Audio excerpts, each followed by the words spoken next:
Merhaba arkadaşlar, sevgili ve değerli seyirciler, kanalımıza hoş geldiniz. Bugün sizlere düzenlediğimiz videomuzda Demet Özdemir'in başrol aldığı Cinlerin Düğün dizisinin premieresinden olan muhteşem görüntülerle karşınızdayız.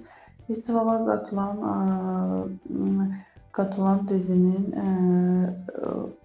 uğurlar arzulayıyorum.